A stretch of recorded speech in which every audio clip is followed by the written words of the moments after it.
Monsieur Lantin, j'aimerais d'abord qu'on revienne sur les commentaires quand même assez cinglants qu'ont fait le docteur Hubert Dupuis hier sur nos ondes, le manque de transparence du réseau de santé Vitalité, comme quoi les francophones avaient accès à moins d'informations que le réseau de santé Horizon. Qu'avez-vous à lui répondre aujourd'hui? Bien, Mme Godin, vous savez que Vitalité a toujours été très transparent. Disons que c'est décevant pour plusieurs des personnes qui travaillent très, très, très fort. Vous savez, les troupes, là, je regardais l'autre jour, il y avait une parade devant l'hôpital Georges-L. Dumont. Je ne sais pas si vous l'avez vu, là, une Oui, tout parade à de fait. support. Là. On préfère les parades des gens qui supportent que des paroles du docteur Dupuis, c'est sûr. Les gens, c'est sûr, ont beaucoup de questions. Là, Ouais. on est au stade du dépistage. À un moment, il va y avoir des hospitalisations. Les gens vont être traités où exactement dans le réseau de santé Vitalité? D'abord, là, aujourd'hui, on a au-dessus de 300 lits disponibles, donc travail remarquable en quelques semaines. Aujourd'hui, je peux vous dire et vous confirmer qu'on a 4 unités, une dans chacun des hôpitaux régionaux, des unités qu'on appelle COVID, où on peut accueillir des gens. Le personnel, les équipes de médecins sont déjà cédulées. Donc, vraiment, on est prêt.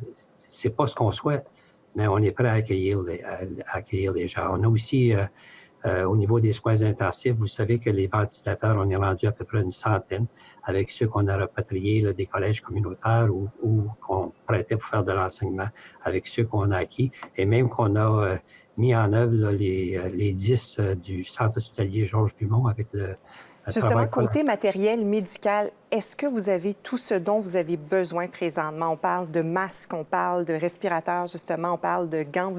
On sait qu'au Québec, entre autres, il y a une pénurie dans certains secteurs. Ici, au Nouveau-Brunswick, quelle est la situation? Qu'est-ce qui vous manque présentement? On ne pourrait pas vous dire que la situation n'est pas préoccupante. Jusqu'à date, on a de l'équipement de protection pour le personnel de façon suffisante. Il y a aussi la banque au niveau provincial et il y a aussi la Banque nationale. Du côté des équipements, au niveau du laboratoire, vous savez que c'est le laboratoire du Centre hospitalier universitaire Georges-L. Dumont où on fait les analyses. Il y a eu des équipements, on est encore en deçà des capacités pour performer les tests. Vous pouvez en faire combien par jour? On peut aller jusqu'à 500 actuellement. D'ici quelques jours, on va être capable d'aller à 700 et rapidement, on va monter à 1000. Par rapport à vos projections, selon vous, combien de gens au Nouveau-Brunswick vont attraper la COVID-19 et combien vont en mourir selon les projections que vous avez?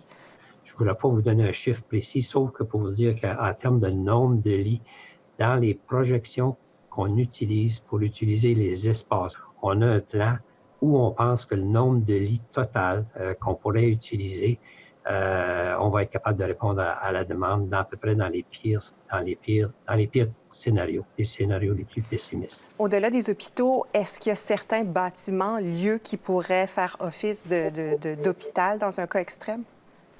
Oui, et il y en a plusieurs. On a eu des Comme quoi, par discussions. exemple? La stratégie qu'on a privilégiée ici, c'est de dire nos intervenants sont beaucoup, beaucoup plus familiers avec les hôpitaux. Donc, ce qu'on va faire, c'est de l'espace à l'intérieur de nos hôpitaux actuels et de nos hôpitaux communautaires. On peut penser à Grasso, à Tracadie, à Stella Maris, même à Caraquette, où on a quand même des endroits. Et c'est là où on enverrait les patients qui sont actuellement hospitalisés et qui ne sont pas COVID. Donc, on pense qu'on est quand même on est bien préparé. Ça va dépendre de la vitesse à laquelle ça peut frapper. Pour le dépistage, les travailleurs essentiels qui ne sont pas dans le milieu médical ont beaucoup de questions. On pense à ceux qui travaillent dans les épiceries, dans les pharmacies. Est-ce qu'il y a un plan présentement pour qu'eux aient accès facilement au dépistage au-delà du 811? C'est sûr là, qu'on leur demandait d'utiliser le test de pré-dépistage qui était en ligne et par la suite d'utiliser leur médecin de famille ou les infirmières praticiennes. Ça a bien fonctionné. Ce qu'on a fait depuis la semaine dernière, disons le vendredi dernier, on a aussi organisé pour que le personnel, lui, qui est qualifié d'essentiel dans le réseau, pour qu'il puisse avoir un dépistage facile. Dépistage facile, rapide, avec un numéro spécial et aussi d'autres moyens pour qu'ils puissent être référés directement parce que s'ils sont atteints, il faut qu'ils soient isolés, mais aussi s'ils ne sont pas atteints, on veut qu'ils puissent revenir le plus vite possible. En terminant, vous avez lancé un appel à tous aux retraités du milieu médical. Est-ce qu'ils ont répondu à l'appel? Si oui, vous en avez combien là, qui peuvent passer à l'action du jour au lendemain? Disons là, qu'il y a plusieurs médecins qui sont offerts de travailler dans les unités COVID, mais ça inclut aussi des médecins qui actuellement travaillent moins, mais avec les retraités et les gens là, qui sont, disons, qui sont offerts, on a au-dessus de 200. Au niveau des autres employés, on est en train de compiler. On est en train de compiler aussi là, parce qu'on a eu des permissions spéciales pour utiliser des gens de l'extérieur du réseau. Vraiment, au niveau des ressources humaines, on est en train de tout mettre en place là, pour s'assurer d'avoir des doublons un peu partout. Gilles Lanteigne, merci beaucoup d'avoir pris le temps de nous parler aujourd'hui. Merci à vous, Mme Godin, et bonne journée. Merci beaucoup.